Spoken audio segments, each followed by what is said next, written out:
that you can't get away with being a bully because there's always a bigger bully, and you know you're going to get found out. And I like that aspect of it. Everyone gets found out. Yeah, especially over time, right? I mean, if you're training consistently with really difficult training partners, your character is going to be tested. There's just no way around it. There's no way around it. And sometimes I end up training quite a lot at home, right? I've got 5, 6 mates to come around there. It's not the same as going to a new gym with new players. Right. And you've got to get out there. I know a few rich guys that have got trainers, and they're not bad players. You know, the trainers are good and the fighters are good, but because they don't get outside of their comfort zone and go to a feral gym, a gym on the street, it's very hard for them to really evolve. Right. You got to keep putting yourself in an uncomfortable spot in uncomfortable gyms. And like, as you said, when you do that, though, you do see the kind of the same thing over and over again, the same type of human. You know, you just see them in London, or you see them in New York or in Los Angeles. You see that same type of human. It's the great thing about a sport in general, but let's be specific because it's something that you and I can relate to, is there are no barriers in jiu-jitsu. No one's looking at you if you're rich, you're poor, you're black, you're white. It's completely irrelevant.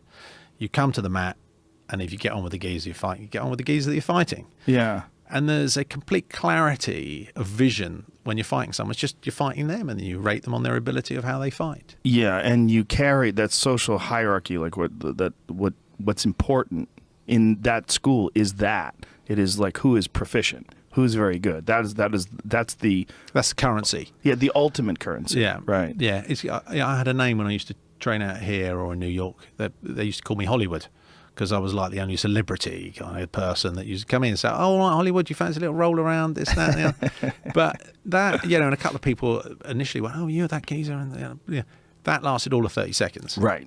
You know? Yeah, and then everything gets wiped. And you have no currency on the mat other than your currency on the mat, right? And there's a wonderful clarity in that.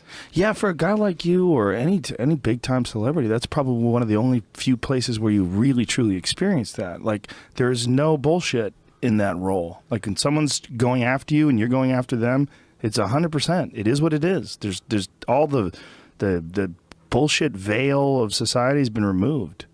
Yeah, I mean, I'll muddy the water a bit now. So, harking back to what we were talking about previously, I'm aware that you become less adventurous as your ego grows in jiu-jitsu, right? Particularly if you're the guy that doesn't tap. If you're the guy that doesn't tap, you don't ever want to be the guy that doesn't tap, and you hunker up and you become a boring fighter. And it's an issue. You know those guys, and there's a couple of guys that I can think of one in particular, that if you get the better of him, and by and large he's a better fighter than me, but all of a sudden he realizes he's in trouble. Just before I'm about to tap him, he goes, "Oh, stop there, one sec, guy. If you just moved a little bit to the right..." He gives you instruction. Those guys are the worst. That's their alibi to get out them losing face. Ooh. So what face is it they're losing? It's the crutch that they actually think that being a jiu-jitsu player has an identity in itself, and it doesn't.